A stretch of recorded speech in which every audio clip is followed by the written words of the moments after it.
Hello friends,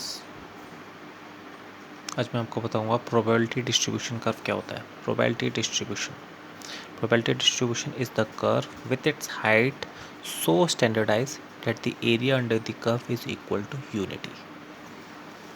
Okay, let's see which curve we are talking about. This is our probability function y is equal to fx. This is the curve we are talking about. What does it say? The area under the curve is equal to unity. That means the whole area under this curve will come out as unity. What is this function? This function can be anything. This function is the equation of this curve. This function fx will be the equation of this curve. What is this x? X is this linear dimension horizontally. This is x. This is x. And this function will indicate the y values about this axis. Minus infinity to plus infinity. What does it mean? It means that this curve is extending infinitely to the left, that is minus infinity, and this curve is also extending to the infinitely in the positive direction. This is plus infinity. From minus infinity to plus infinity, if we integrate this whole equation, we will get the answer as 1, because this is the probability distribution curve. This is the standard definition of the probability distribution curve, that the area under this curve, this area will be equal to 1. So whatever function you have, you put it here, you integrate minus infinity to infinity, and you put it is equal to 1. Okay, this is the probability distribution curve. And what is this fx? This fx is called probability density function. Okay, let's see what is normal probability distribution. Normal probability distribution. See, if this probability distribution curve, this probability distribution curve is symmetrical. You see, this is symmetrical. This part is equal to this part. This is mirror image, kind of mirror image. So if this part is equal to this part, you see this dotted line, this is the, let's assume there is mirror, this part is equal to this part, so this curve is symmetric. So we can say this probability distribution curve is normal probability distribution curve. This is normal probability distribution curve. So when we have this symmetry in the probability distribution curve, we have some amazing properties associated with this curve. So what are these properties? See, please note that this normal distribution curve is also called as Gaussian distribution. This is used in mathematics. We have this application. We will have the application of this in PERT. So what are the properties? Approximately 68% of the values of normal distribution lie within plus minus sigma from the average, where sigma is the standard deviation. Plus minus from the average. What is average? Mean value. So mean value, this is nu plus sigma and nu minus sigma. This is plus minus from the mean value. This is mean.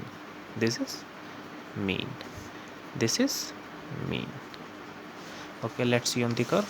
This here, you see, sigma plus mean, sigma minus mean. So area under this portion of the curve will be equal to 68% of the total area. We know the total area. We already know the total area. Total area is 1 unit. So the total area under this portion will be 68% of the total curve. What is the boundary limits? Boundary limit sets mean plus sigma, mean minus sigma. mean plus standard deviation, mean minus standard deviation. What is the second point? Approximately 95% of all the values lies within plus minus 2 sigma, plus minus 2 sigma from the average, that means from the mean value.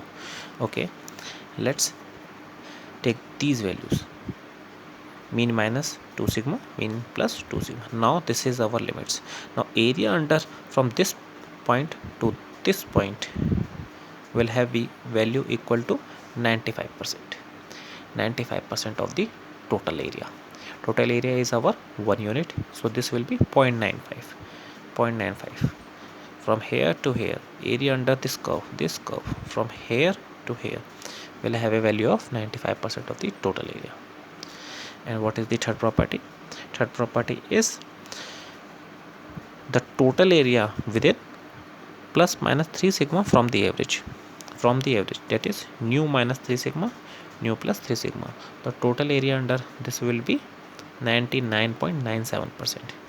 that means almost total area is covered within these two boundary limits. Please note that there is no ending point of this curve. This is extending to positive infinity and this is extending to negative infinity. So how much area is bounded by these two boundary limits is 99.7. 99.7. See, what is this last property? We can use it. The last property says it can be used to calculate the standard deviation directly if the minimum time t0 and maximum time tp are known. That means this is our t0, this is optimistic time, this is our pessimistic time. This is our optimistic, this is our pessimistic. So if we know these two boundary limits, we can calculate the standard deviation. Okay, so okay, let's see how do we calculate the standard deviation.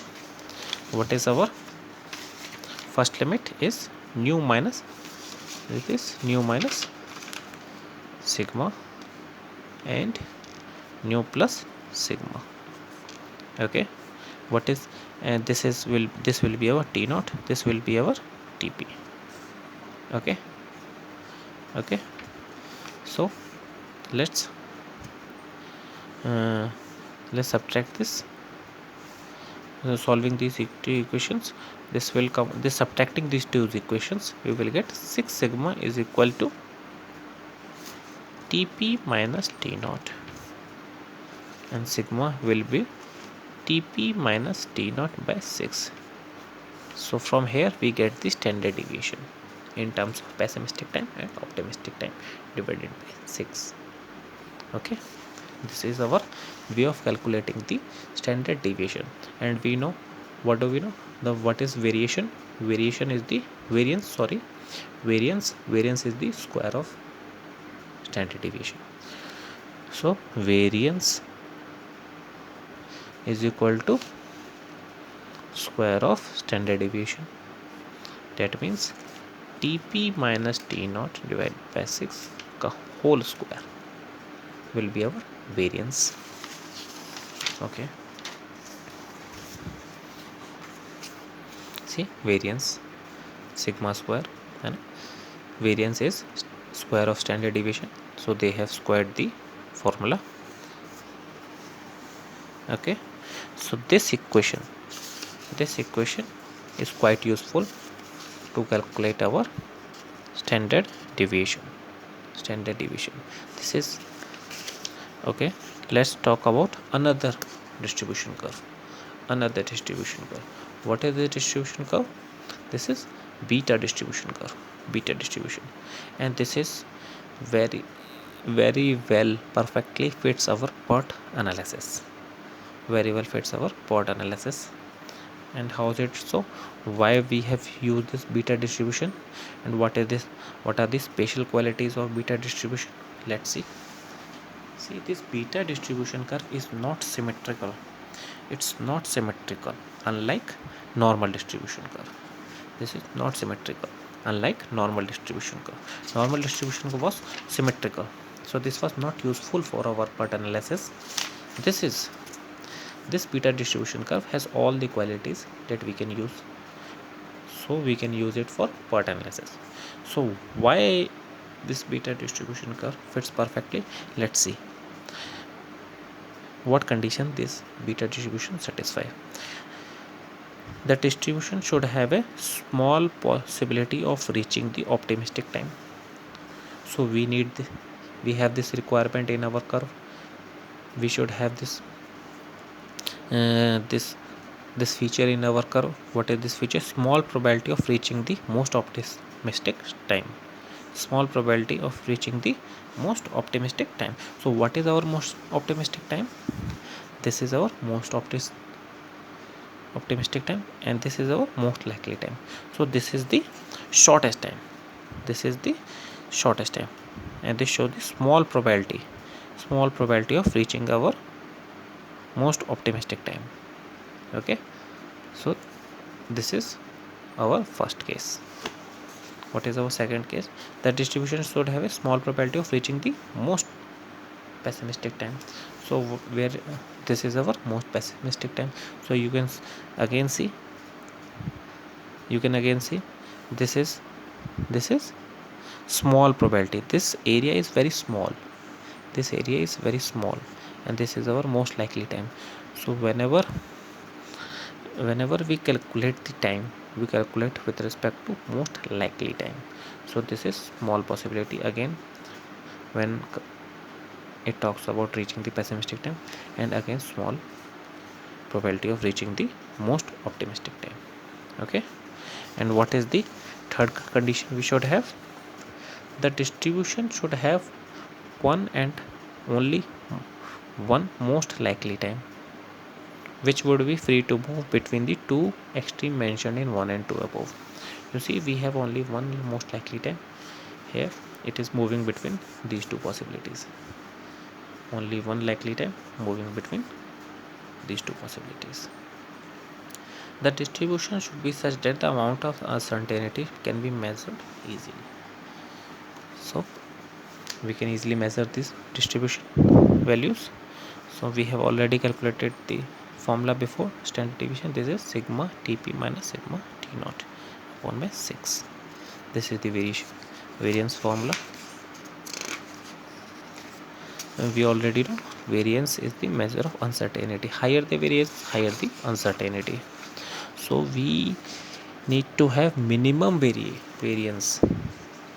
We need to have minimum variance in our activities. If we have the high variance, we have high probability.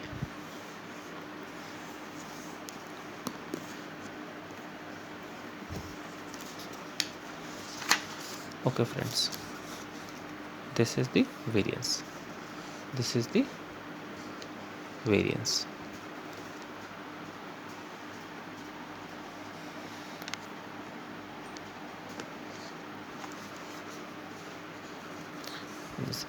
It can be shown repeated.